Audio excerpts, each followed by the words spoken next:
Prior to dinner.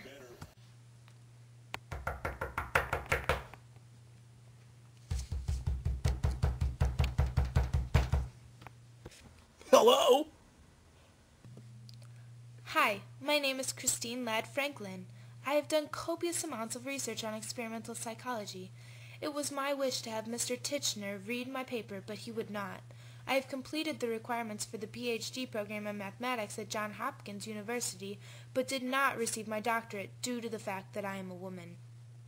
And I wanted to take part in one of the meetings Titchener directs. I have protested for years because he has denied my request. This is sexist and ethically and morally injustice. I understand, but why are you telling me this? It is to my understanding that you will be having Mr. Titchener, Sigmund Freud, and Herbert Spencer over for dinner to discuss different matters of psychology tonight.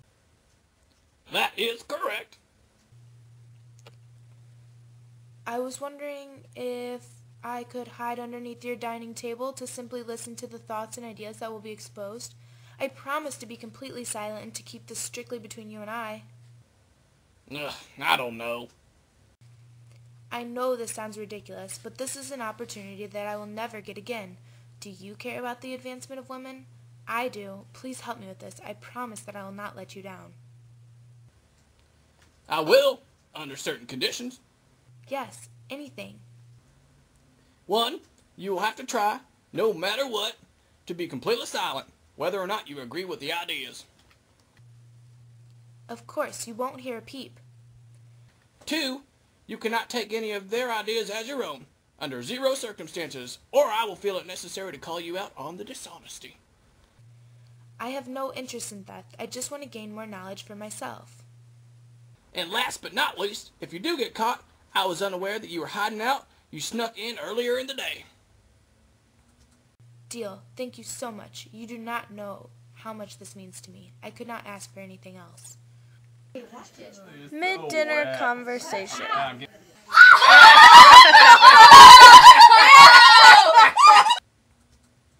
So, Sigmund, tell me about your life. My life is interesting, only if related to psychoanalysis. Okay, so tell me why you think I want to sleep with my mom. Because your mother is a fine catch, and I'd jump on board as well. Haha. But in reality, I used to believe that all of our behaviors were influenced by the unconscious. You may not think you want to interact with your mom on that level, but if you read my 3 essays on the theory of sexuality, you can see my personal experience and behavior reflects the Oedipus complex as well. The unconscious? Ha! You proved yourself wrong with the id, ego, and superego idea. I do not believe I proved myself wrong. I just added my theory, including our conscious doings as well. Can you give me a little better understanding of this idea? Well, the psyche is made up of 3 elements.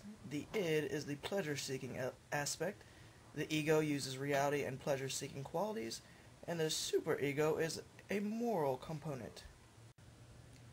Ha!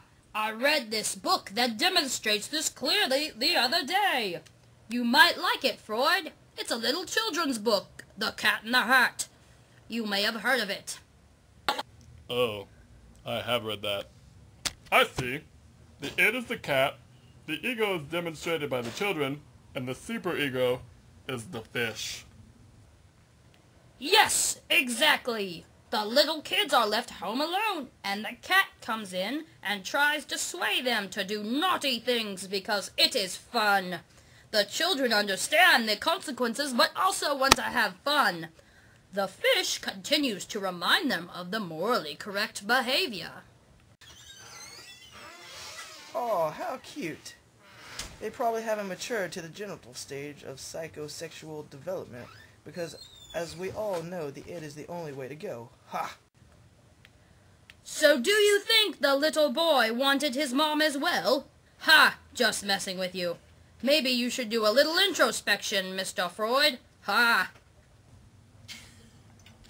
Introspection meaning? Examining one's own mind. Duh! I believe there is a better term for that nowadays. retrospection. My point being, The Cat in the Hat demonstrates the science of the mind, emphasizing the elements of the consciousness. Sensations, images, and affections are all utilized by the characters to demonstrate this. This book needs to be shared amongst the children in America. Hopefully it teaches them morals and ethics to steer clear of the government's corruption. Then they can grow as individuals. But I do have to disagree with you on the importance of elements of consciousness, Mr. Titchener. Functionalism should be the goal, not your so-called one-tism of structuralism. Structuralism is a necessity. The threefold task includes analyzing and identifying elements of the conscious, discovering laws governing connections, and discovering correlations of the mind and central nervous system. I am a true Wundt follower. Ha, you wish. Just because you studied under him does not mean you demonstrate his views. Many have told me that I have a similar teaching style, authoritative style, and autocratic and domineering personality. I did rewrite his Principles of Physiological Psychology in English. Just because I changed voluntarism to structuralism does not mean I changed his theory. Oh, but you did. Yes, you did. You completely discarded the doctrine of apperceptions. You may have taken similar ideas, but you did radically change his theory.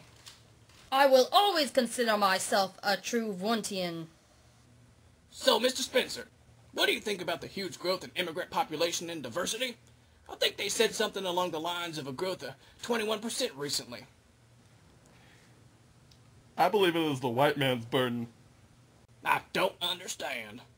We have taken industry to other cultures, and their lack of civilization has proven inferiority.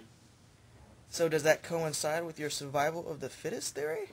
In a way, yes it does. The strongest will advance to perfection. The rest will perish.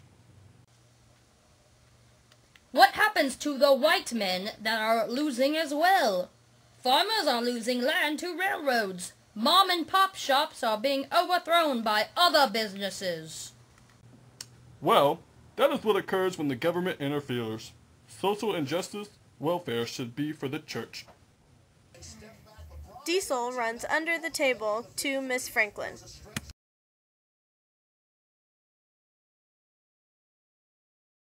Shoo, shoo.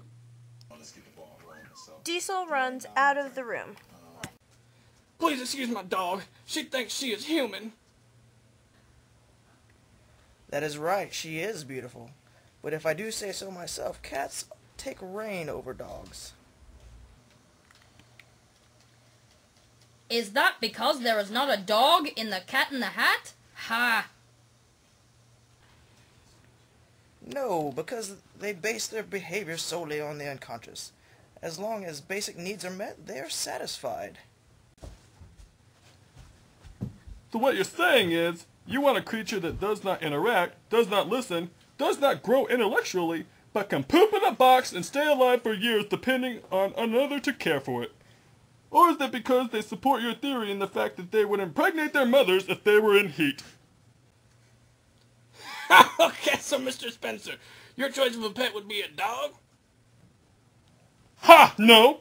If I had a pet of choice, I would choose a finch, to watch the growth and evolution that my role model, Charles Darwin, studied. Mr. Titchener, my sister is very interested in your theories. It is to my understanding that you do not allow women in your meetings, though. Is that correct? That is correct. I want oral reports that could be interpreted, dissented from, and criticized in a smoke-filled room with no women present. Women are considered too pure to smoke. I read something about a certain woman giving you a difficult time. Is that true? Oh yes, Mrs. Christine Ladd Franklin. Ouch, I bumped my knee. That is going to hurt tomorrow. So, she just wants to come to a meeting? It is to my understanding that she is a very intelligent woman. She requested that I read her paper on experimental psychology and wants to discuss this and participate in our meetings, which I do not allow. So you do not care about women? Should there be separate but equal laws for them as well? Actually, no. I encourage and support the advancements of women in education and in psychology. How so? As Harvard and Columbia refuse women to attend lectures, I welcome women to my public lectures. I have awarded 56 doctorate degrees. A third of them were received by women. I understand. What did Miss Ladd Franklin have to say? refused her to participate in our meeting, and she wrote to me, "I am shocked to know that you are still, at this year, excluding women from your meeting of experimental psychologists. It is such a very old-fashioned standpoint." I feel that I have been pestered by abuse. I do believe she may succeed in breaking up my meetings someday, forcing us to meet in some dark place underground. Achoo! What was that noise? Yeah? What was that? Oh, I'm sure it was just the old house. It sneaks up on you sometimes and surprises you with unusual noises. Achoo! That did not sound like the house. That sounded like a sneeze. A woman's sneeze. That's because it was a woman's sneeze.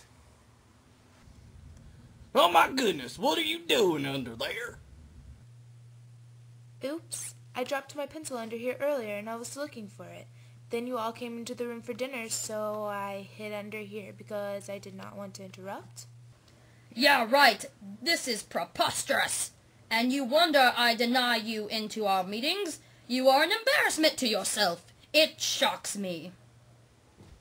You knew she was here all along, didn't you?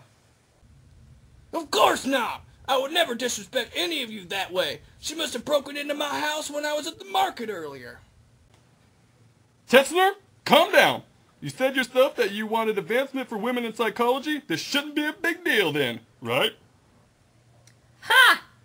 That is some functionalism BS if I've ever heard it.